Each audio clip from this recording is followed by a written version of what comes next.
didn't notice, did you? You didn't notice when you pretended to be asleep in the car just to have your mother carry you up to bed for the last time. You didn't notice when you ran to the door and yelled "Daddy's home" after work and he picked you up and spun you around for the last time. You didn't notice when the rain washed away your chalk drawings on the sidewalk and you never went back out there to color hopscotch again. You didn't notice that when you dried off after you danced in the rain and jumped in the puddles, you started caring about makeup and hair getting ruined and you never went back out. You didn't notice that you hung up those plastic play phones and never opened it again. You had a real one now and it was not a toy but an addiction. You didn't notice that you put on your shoes after playing in the ball pits and you never took them off again. You didn't notice when you ate ice cream for the last time without counting calories in your head. You didn't notice when you had your last fight with your sister about who got the passenger seat before you started arguing about who got to drive the car. You didn't notice when you stopped believing in Santa Claus as the magic of Christmas was replaced with material wish lists. You didn't notice when you stopped believing in a monster that lived under your bed as it started to come out in the reflection of your mirror. You didn't notice when you went to field day for the last time, when you got your last participation trophy, when you kicked your brother's seat during a road trip for the last time,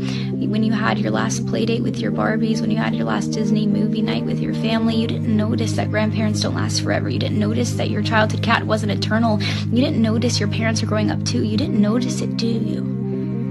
You didn't notice that you grew up, but you notice it now, don't you? You notice it every time you look in the mirror and you were shocked because your reflection doesn't look familiar. You look older, you look tired, you look like it's been centuries since you let your imagination run wild. You look like you don't even remember what it's like to be a child, and you notice that every time you look back at pictures and you notice how you were at the age that little you was always wishing for, and you notice how you never thought you would make it this far. Adulthood was as fantasy as the games you would play, but here you are, and you notice it now, don't you? The time goes by too fast.